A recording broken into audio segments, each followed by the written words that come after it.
Buenos días, mucho gusto de que estén ustedes hoy con nosotras un día más. Hoy vamos a aprender todo lo relacionado sobre las apraxias. Somos la maestra Ana León, Jennifer, Karina, Norma, Rosa y Marisol. Comencemos. La apraxia se refiere a un trastorno en la ejecución de movimientos aprendidos en respuesta a un estímulo que normalmente desencadena el movimiento, sujeto a la condición de que los sistemas aferentes y eferentes requeridos se encuentran intactos y en ausencia de trastornos atentos o falta de cooperación. Esto según Wexby y Damasio.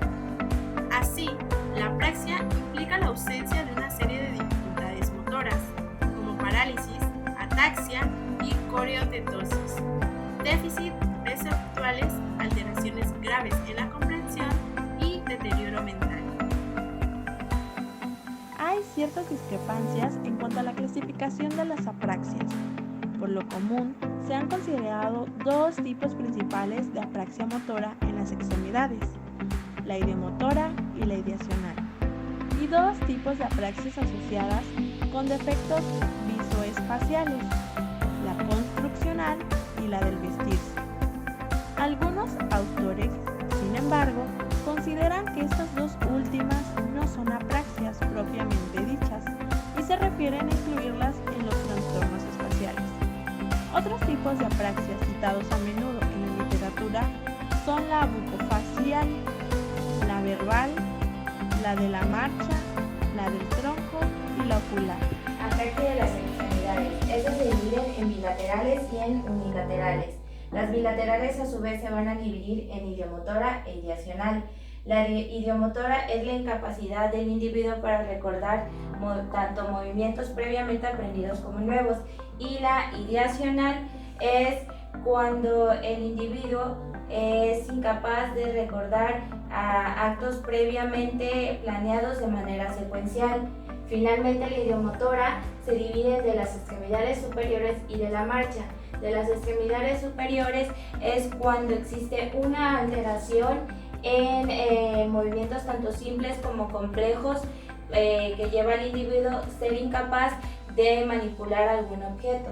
Y en la de la marcha, también conocida como marcha frontal, es cuando el individuo olvida cómo utilizar sus piernas para caminar.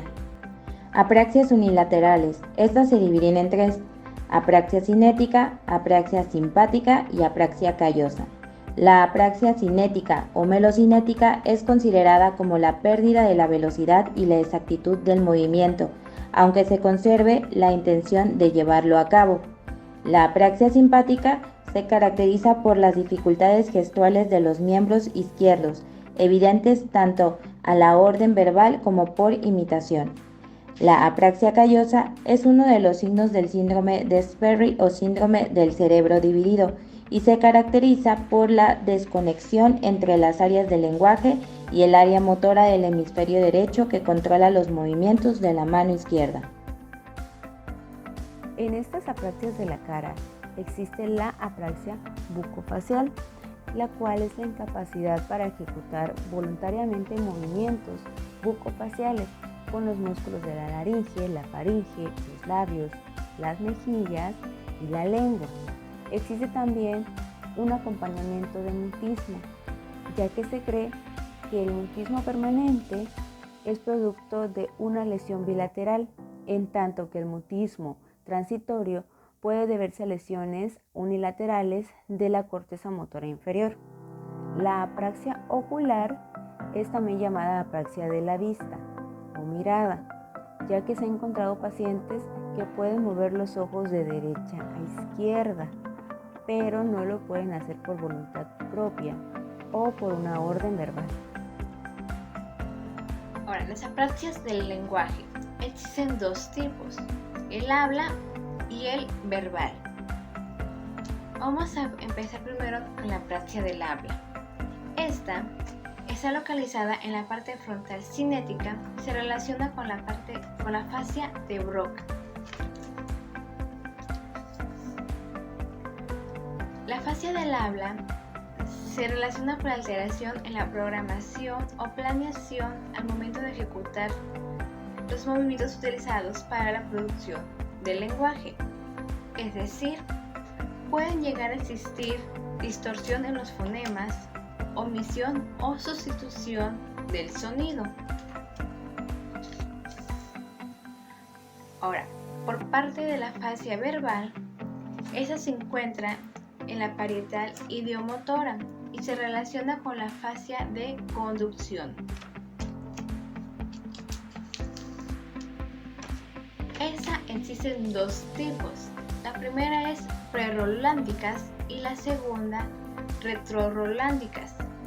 Es decir, esos son los errores fonéticos que se llegan a encontrar en los movimientos de la utilización en la producción del lenguaje.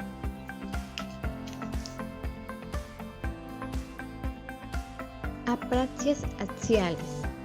Son formas de apraxia que comprometen los movimientos con el eje del cuerpo y que llegan a diferenciar según el movimiento específico que se encuentra alterado. Así, la incapacidad de sentarse correspondería a una apraxia para sentarse. Sin embargo, es más sencillo considerarlas en conjunto como apraxias troncopedales o simplemente axiales. Por otro lado, la apraxia troncopedal se refiere más bien a la incapacidad de realizar dichos movimientos como sentarse o pararse de una manera determinada. Otras de las apraxias son las espaciales, y en ellas existen dos tipos, construccional y del vestirse. Se observan en caso de lesiones del hemisferio derecho. También son frecuentes en la demencia de tipo Alzheimer. A continuación te explicaré en qué consiste cada una de ellas. La apraxia construccional es la incapacidad de traspasar de manera adecuada la información visual a la acción. Por lo tanto, es consecuencia de una desconexión entre los procesos visuales y los cinéticos. Se ha señalado con frecuencia que los defectos construccionales son frecuentes sobre todo en pacientes con daño cerebral difuso. Por ello, constituye uno de los signos más tempranos de la demencia, en especial de la de tipo Alzheimer. En la apraxia del vestirse, el sujeto tiene dificultades para saber cómo se usan las prendas de vestir y para relacionarlas con ciertas partes del cuerpo. Algunas pruebas sencillas que suelen aplicar es hacer que el paciente se amarre los zapatos o haga el nudo de su corbata.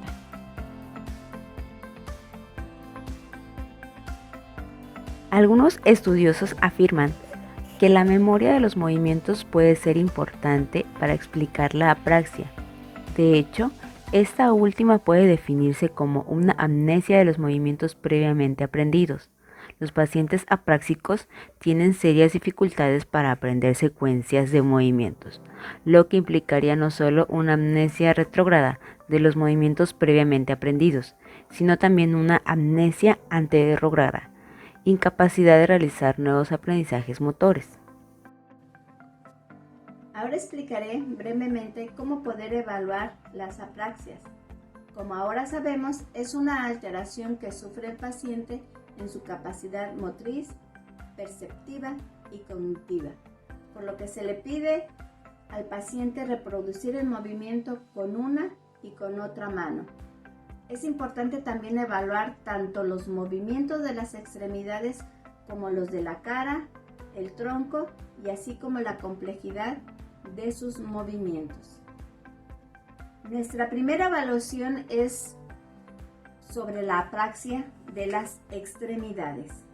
Al hacer una terapia neurocognitiva, se le pide al paciente realizar movimientos con significado, como el de peinarse, que es una actividad que el paciente puede entender cómo se realiza, y movimiento sin significado, como por ejemplo hacer un círculo en el aire, primero con la mano izquierda y luego con la mano derecha.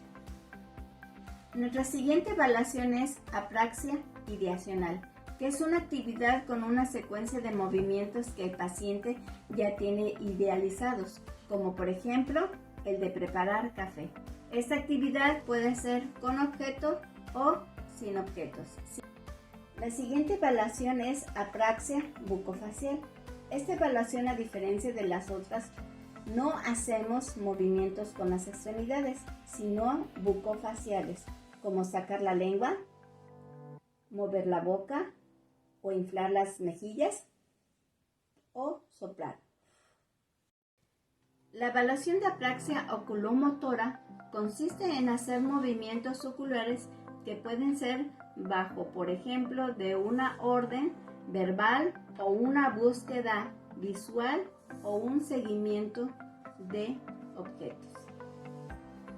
La siguiente evaluación es apraxia troncopedal, la cual consiste en movimientos que se componen de todo el cuerpo, como por ejemplo caminar hacia atrás, arrodillarse o bailar. Por último, tenemos la evaluación de apraxias constitucionales, en el cual pedimos al paciente que copie un dibujo sencillo como este, pero podemos obtener un resultado como este. También podemos utilizar ensamblaje utilizando material concreto como cubos o rompecabezas. Los resultados obtenidos de una evaluación representan un dato de un enorme valor con el diagnóstico clínico. Es importante entender que el análisis de las apraxias conducen por la necesidad de comprender mejor los sustratos cerebrales de los actos motores.